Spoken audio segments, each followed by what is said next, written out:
मैं डॉक्टर जितेंद्र पाकड़, दर्शन शास्त्र विभाग, राजकीय महाविद्यालय करौली। मित्रों, आज हम प्रकृति के अस्तित्व को सिद्ध करने के लिए सांख्य कारिका की 15वीं कारिका में जो युक्तियाँ दी गई है, उन युक्तियों की हम यहाँ विस्तार से चर्चा करेंगे। इससे पूर्व की वीडियो में हमने प्रकृति के स्वरूप और व्यक्त और अव्यक्त प्रकृति के रूपों की चर्चा की थी। निश्चित रूप से आपको समझ में आई होगी। अब हम प्रकृति के अस्तित्व को सिद्ध करने के लिए सांख्य कारिका की जो 15वीं कारिका है, उस कारिका में कुछ युक्तियाँ दी गई है जिससे प्रकृति की सिद्धि होती है, अर्थात प्रकृति को सिद्ध किया जाता है, प्रकृति के साक्ष्य दिए जाते हैं। और वो जो कारिका है वो इस प्रकार है। भेदानां परिमाणात् समन्वयात् वात शक्तित्व प्रवृत्तिश्च कारण कार्य विभागाद विभागादास्वरूपस्य। इस कारिका में प्रकृति को सिद्ध करने के 5 प्रमुख तर्क दिए जाते हैं, जो इस प्रकार है। पहला है भेदानां परिमाणात्, अर्थात व्यक्त प्रकृति के अनेक भेद यानी प्रकार होते हैं,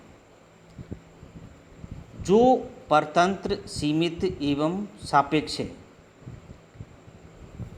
इन विभिन्न परिमाणों का कारण किसी स्वतंत्र, असीम तथा निरपेक्ष तत्व ही हो सकता है, और वह सत्ता मूल प्रकृति ही है। अर्थात इस युक्ति में ये कहा गया है कि भाई जो व्यक्त प्रकृति है, व्यक्त प्रकृति का मतलब ये जो व्यवहारिक जगत है, ये जो व्यवहारिक जगत है एक तरह से परतंत्र है, सीमित और सापेक्ष है, क्योंकि इसका आविर्भाव और दुर्भाव होता रहता है, यानी इसकी उत्पत्ति होती है और विनाश होता है। अब इसका कोई एक ऐसा तत्व होना चाहिए जो विभिन्न परिणामों का कारण किसी स्वतंत्र, असीम और निरपेक्ष तत्व भी हो सकता है, और वो जो निरपेक्ष तत्व है वो सत्ता मूल प्रकृति अर्थात अव्यक्त प्रकृति ही हो सकती है। दूसरा, भेदानां समन्वयात्। भेदाना समन्वयात् अर्थात जगत की वस्तुएं भिन्न भिन्न है, फिर भी इनमें साम्य पाया जाता है, यानी भिन्नता होते हुए भी एक रूपता इनमें देखने को मिलती है। जैसे सुख, दुख और उदासीनता उत्पन्न करने की शक्ति। इससे सिद्ध होता है कि जगत की वस्तुओं का कारण एक ऐसा पदार्थ है जिसमें सुख, दुख एवं उदासीनता का भाव निहित हो। अब ऐसा पदार्थ कौन हो सकता है? वह तमोगुण, सत्वगुण और रजोगुण से युक्त पदार्थ ही हो सकता है, और जो 3 गुणों से युक्त जो पदार्थ है वह त्रिगुणात्मक प्रकृति ही हो सकती है। अर्थात त्रिगुणात्मक प्रकृति जिसमें ये 3 गुण रहते हैं, तमोगुण, सत्वगुण और रजोगुण, वो इन विभिन्न प्रकार की वस्तुओं में साम्य स्थापित करता है। तीसरा, भेदानो शक्ति प्रवृत्तिश्च, अर्थात सत्य कार्यवाद के अनुसार कार्य उत्पन्न करने की शक्ति निश्चित कारण में अंतर्भूत होनी चाहिए। इस संसार रूपी कार्य का कारण ऐसा होना चाहिए जिसमें संपूर्ण संसार अव्यक्त रूप में निहित हो। ये जो संपूर्ण संसार है वो अव्यक्त रूप में निहित होना चाहिए। इस प्रकार का एक कोई तत्व होना चाहिए, और वह कारण जो है प्रधान प्रकृति ही हो सकती है। तो ये एक शक्ति जो होती है, उस शक्ति जिसमें विभिन्न प्रकार के कार्य उत्पन्न करने की एक निश्चित शक्ति होती है, वो जो शक्ति अव्यक्त प्रकृति में ही हो सकती है, जिसे हम प्रधान प्रकृति कहते हैं। तो ये तीसरा, इसमें इस प्रकार की तर्क दिए जाते हैं प्रकृति को सिद्ध करने के लिए। चौथा है भेदाना कारण कार्य विभागात्, अर्थात अव्यक्त अवस्था में कार्य कारण में ही अंतर्भूत रहता है।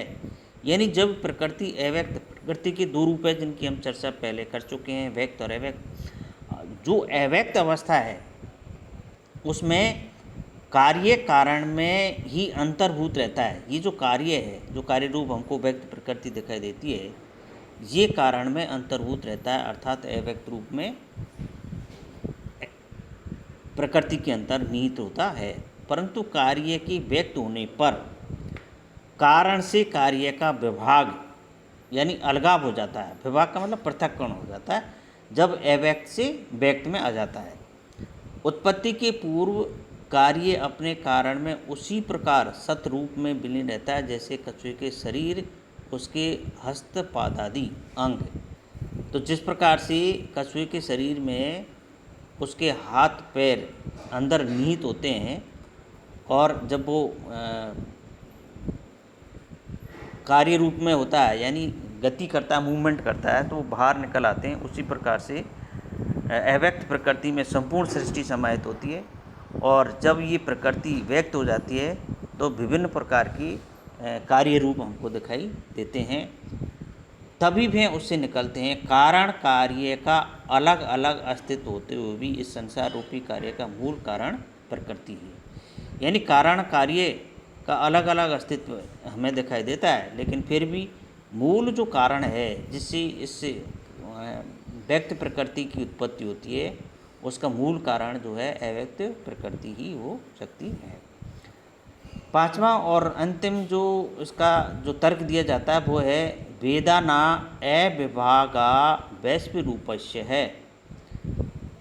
यानी कि प्रलय काल में कारण व कार्य में अविभाग तादात्म्य संबंध हो जाता है प्रलय काल में, अर्थात व्यक्त व अव्यक्त एक विश्व का रूप धारण कर लेते हैं। जैसे मिट्टी से विभिन्न प्रकार के बर्तनों का निर्माण होता है, बर्तन टूट जाने के बाद मिट्टी में ही परिवर्तित हो जाते हैं।